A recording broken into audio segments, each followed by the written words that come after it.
Workers erected the last two main poles of the giant tent this morning. More than 1,000 stakes have been dug 3 metres into the ground to stabilise the maze of rigging and steel cables. Designed to seat 7,500 people, it's by far the biggest tent put up in the Newcastle area, a major engineering feat in itself. When the canvas roof is set up, 25 tonnes of weight will sit on the 8 main pylons.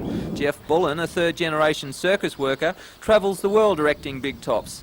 He's just come from Adelaide. And we've just put up the 10,000 seats for the Opera and the Outback down there, which the seats from there will come up to here to do Torval and Dean.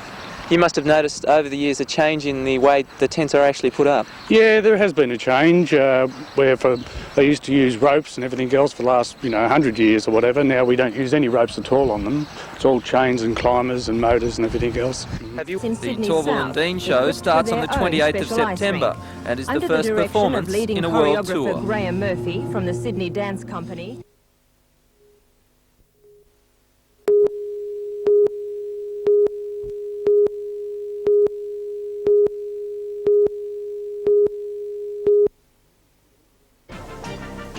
In NBN's news tonight, a Newcastle business has become the first company to be awarded a new quality certificate by the Standards Association of Australia.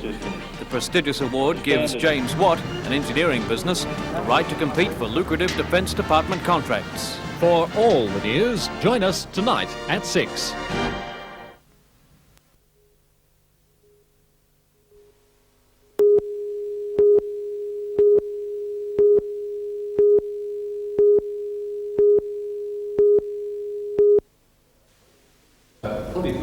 The first of these events began today, a visit by delegations of doctors from South Africa and Zimbabwe, who hope to learn more about Newcastle's community-oriented approach to medical training. While the medical school is based on the university campus at Shortland, the most visible manifestation of it to most Novocastrians is the David Madison Clinical Sciences Building at Royal Newcastle Hospital. And it's here that most activities will be taking place over the next few weeks, peaking, as far as the public's concerned, in an exhibition day on Wednesday, the 7th of September.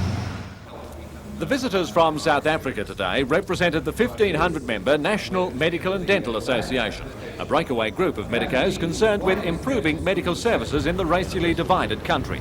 The spokesman preferred not to be identified by name. The infant mortality rate is anything from 100 to 200 per 1,000 African children. So that means out of every 1,000 African children that are born each year, 100 to 200 would die.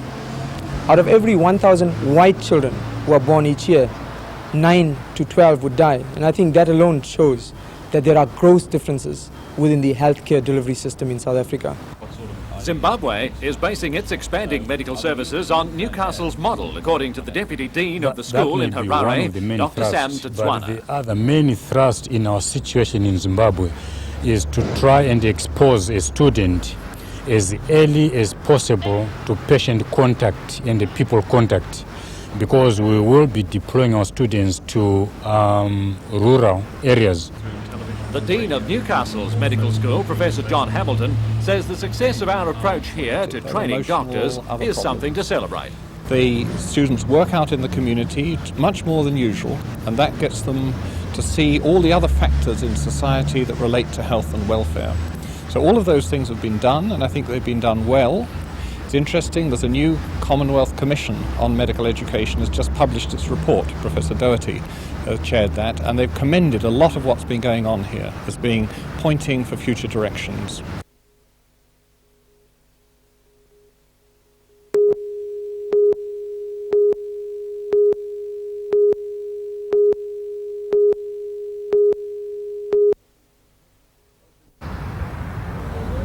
Locals will tell you that Throsby Creek used to be a deep and clean waterway. Today, on low water, it's a wide channel full of sludge and mud, which gives off a distinctive odour. Each month, the Water Board sends in clean-up crews to remove garbage from the waterway, but more returns.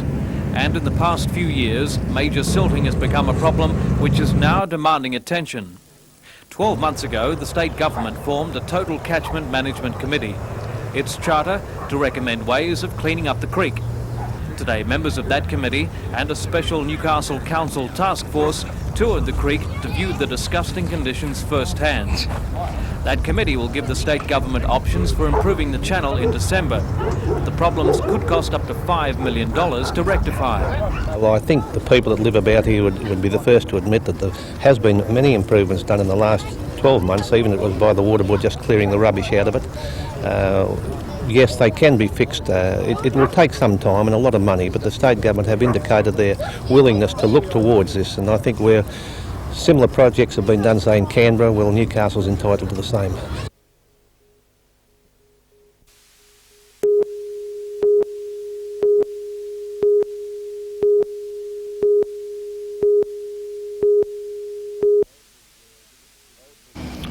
Well, it was the biggest thrill in our lives, I would say, definitely in mine. To win against the world champions and win by 4-1 was really something we never ever dared to think really and dream about. It will stay forever for every one of us, and I'm delighted to be part of it, really. Tonight's match against the Newcastle side is one of the Socceroos' last games before leaving for the Seoul Olympics, where they'll be chasing a gold medal. Even so, Frank Arick says tonight's game will be no half-hearted warm-up session. We will have a very high-quality team on the pitch, and we will take it very seriously. It's always a war, because every player wants to do really his very best and make it certain that we will include him in the first 11. The Australian side has been slightly weakened by the omission of players playing in the Sydney Grand Final, but with Yankos, Kosmina and Peterson playing, Austral is still likely to cop a hiding.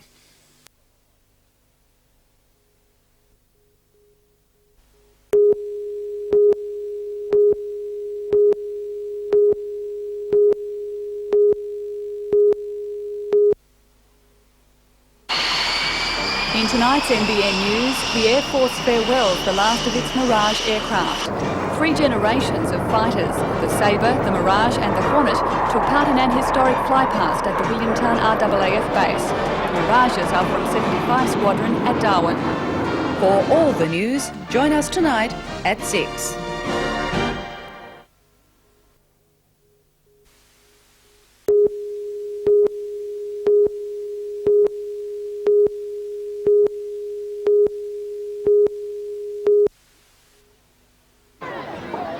Newcastle took the game to the Australians right from the kick-off. In fact, the first half was almost all Newcastle, with the locals unlucky not to have scored twice. The first chance came in the 16th minute, when Brett Porter couldn't quite get to the ball. The second opportunity was 5 minutes from the break, when guest player Darren Stewart just failed to get the ball past Socceroos keeper Jeff Olver. However, the second half was a different story, as the Socceroo machine got rolling. The first of 2 goals was scored by veteran John Kosmina. A mix-up in the goal mouth saw number 2, scored by young Scott Ollerenshaw. The first half was even better than I ever thought that Newcastle can put up with that kind of show. They put a great pressure on us, and then we couldn't really put together our game, and it was a little bit of struggle. But in the second half we started to play a decent game, and we provided a good entertainment to that big and beautiful crowd. Newcastle coach Willie Gallagher says the game was a great workout for his team, which plays Penrith on Sunday in the minor semi-final of the State League. And that was a big game for them tonight, but so Sunday is a bigger game, and I think they'll lift it in Sunday all right. I'm quite confident we'll do them Sunday.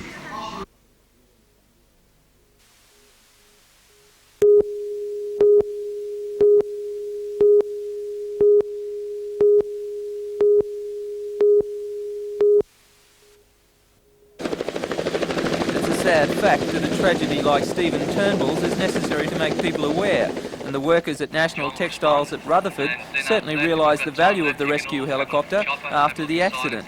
Since last September, the 380 employees have accepted voluntary wage deductions to sponsor the helicopter's work. At an official ceremony this afternoon, John Skeen accepted the donation as part of the Rescue Helicopter Services campaign to raise $1 million to improve the service. National Textiles also donated 4 flying suits valued at $1,200. Terrific job. 30-year-old Getting me to Stephen hospital on Turnbull, time, who has yeah. only been back at 7 work minutes, for 6 months and is still working on selected duties, is grateful for the service of the helicopter. The community usually says that it won't happen to me, but when it does, it's good to see that this helicopter is available.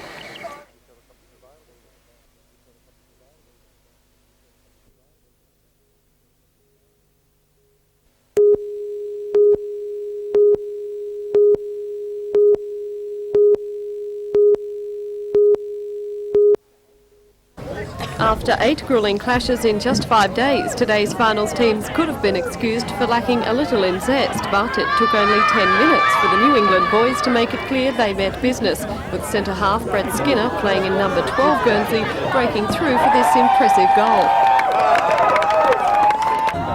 Shortly afterwards, New South had the chance to even the score with this short corner, but the strength of the New England defence shut them out and the leaders were quickly back on the attack. The result a few minutes later was this clever goal, once again from the stick of Brett Skinner.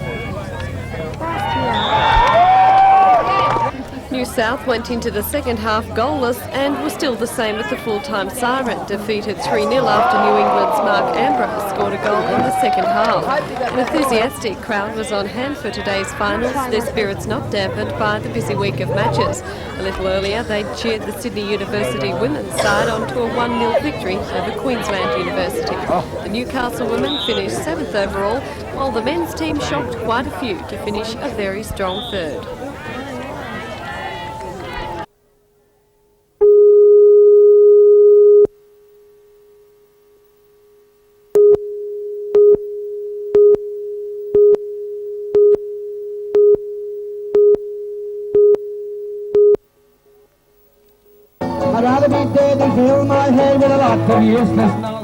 If you thought universities were stuffy learning establishments catering only for school leavers and scholars, then a quick stop over at the Newcastle Uni today would have changed your mind. With the help of its massive staff, magnificent facilities and the magic weather, it turned on a lesson with a difference. The open weekend is all about giving the community the chance to see just what goes on inside the uni, to see what its many students spend their time doing and what sort of facilities they have to do it with. From architecture to drama, law to computer science, every department threw open its doors. In the medicine department there was a chance to dabble with modern technology, as well as learn an important lesson on such issues as breast care, while next door there were many marvelling at the smaller side of life. The weekend is the university's contribution to the Bicentennial year, and while it's hosted open days before, organisers believe this weekend will be remembered as one of the best. Meanwhile, there was another memorable event happening at the Charlestown TAFE this morning with the official handover of the college's new pool area. Donated by Island Pools, the attractive facility will provide the nucleus for a pool landscaping course. Next year, students will be able to join the course full-time, while pool owners will be able to take a short course to learn how to keep their backyard oasis looking good. The college cottoned on to the idea after the CES approached it, suggesting such a course could provide a wealth of job opportunities.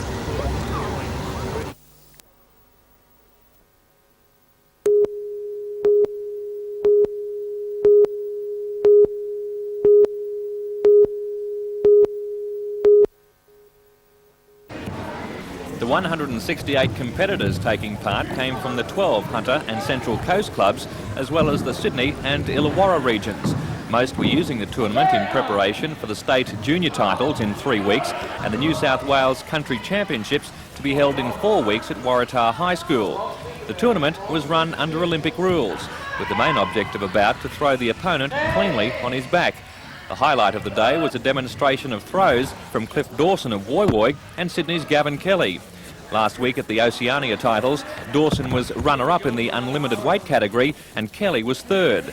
Another top competitor was Rob Katz of Sydney. He leaves for Seoul this week as the coach of the Australian women's Olympic judo team.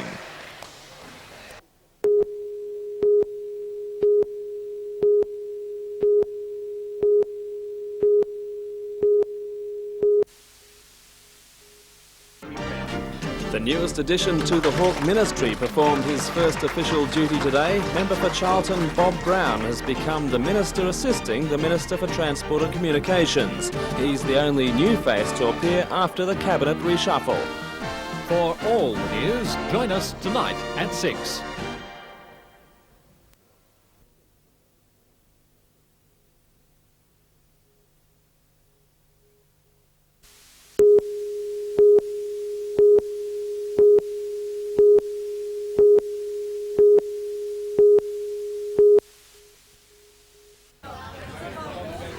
The new junior minister's first duty was a local one, the official opening of a Medicare office. It will process the 200 claims a day which were previously handled by an agency.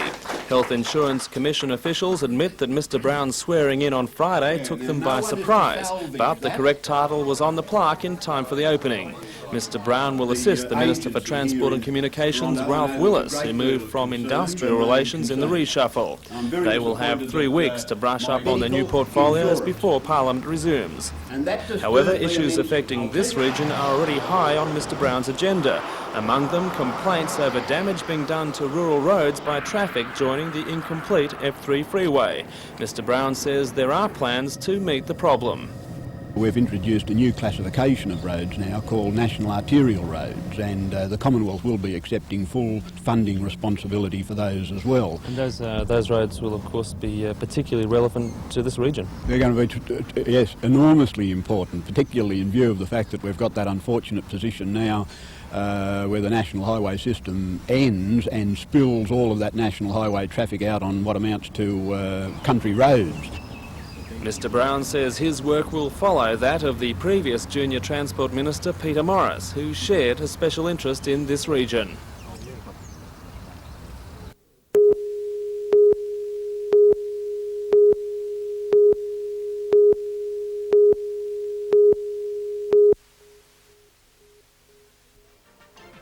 Tonight in NBN News, police are hunting 2 bandits who attacked and robbed 2 elderly men at Belmont this morning. The victims were only metres from the Westpac bank with weekend takings from the Marks Point Bowling Club when they were jumped by 2 youths brandishing a baseball bat.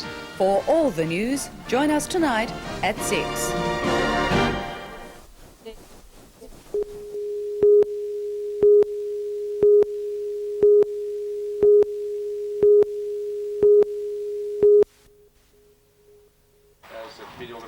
Only a small crowd was on hand at the Maitland Neighbourhood Centre this afternoon to greet Mr Carr. In a casual address, he revealed the motive behind his visit was to talk to the people and hopefully repair some of the damage done by the swing against the ALP in the March elections. But he also used the opportunity to blast Premier Greiner, who yesterday revealed he was considering conducting a referendum to reduce the term of the state's upper house. That announcement came in the wake of claims by the upper house members that they would block the government's planned changes to education. Plans Mr Carr claims have upset the Premier, who is now seeking revenge. He's received a setback. He's had legislation that was poorly drafted, legislation designed to reduce the quality of education available in our schools. That faces rejection in the upper house, and Mr Greiner's reaction is to act out of spite and to do away with the upper house. When pressed, though, Mr Carr did concede that the present 12-year term for the upper house members was indeed too long. So, in fact, he supports in principle the stand Mr Greiner is taking, though he still maintains the Premier's motives are not for the good of the people. Do you think it's putting it...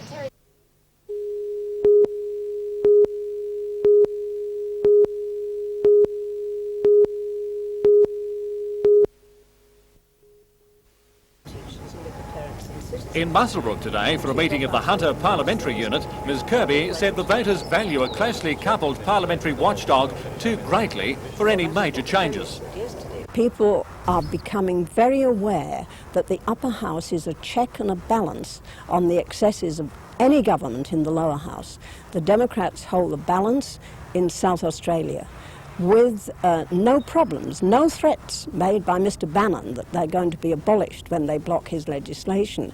We hold the balance in the Federal Senate, and I think on Saturday voters all over New South Wales and Australia showed what they felt when there was a question that would threaten the powers of the Senate. And I would believe that in New South Wales the voters will not wish to see watchdogs in the upper house disappear. However, the chairman of the Hunter Parliamentary Unit, who also happens to be the Education Minister's representative in the upper house, Virginia Chadwick, would not discount changes if well thought through. I do think that as part of a responsible package of electoral reform that perhaps should be considered calmly, that really we would have the same chance of success in such a referendum as the previous government achieved in 1978, when indeed they took the numbers of the upper house from well in excess of 60 down to its current 45. So it's not as if people in New South Wales totally reject the idea of constitutional reform, but I do think you have to be quite responsible in terms of the package of reforms that are presented to the people. The Hunter Parliamentary Unit is made up of politicians of all colours of the political spectrum. It meets every 2 months at a centre somewhere in the valley to discuss points of interest to this region. The idea is to give a united front in approaches made to the state government. Today's Muswellbrook meeting covered a wide variety of important topics, from road funding to community health, the frigate contract, airport development, environmental issues including the Caves Beach development and industrial projects. On that subject, Mrs Chadwick saw great value in a possible expansion of the Tomago aluminium smelter, commenting that the stumbling block at this stage appears to be an electricity tariff suitable to the company and the government. We were told this morning that the capacity of the Electricity Commission to actually supply the power for such a development is there and in place. So it did seem to me that, as well as job creation, that of somebody who has proven themselves a good corporate neighbour such as Tomago, that to supply that power would generate jobs, generate work through our port at really a very low cost in terms of further capital expenditure to the state. The sticking point, it would appear as ever, appears to be price.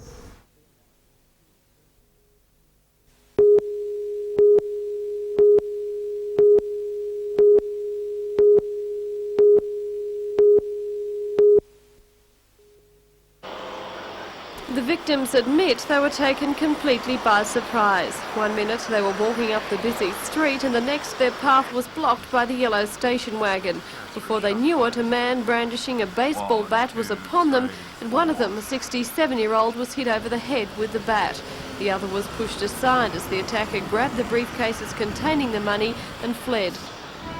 But it appears today's attack was far more than just a snatch and grab out of the blue. The two club officials always deliver their weekend takings on a Monday morning. Today, as they walked past this vacant block at the rear of the bank, the bandits were ready and waiting.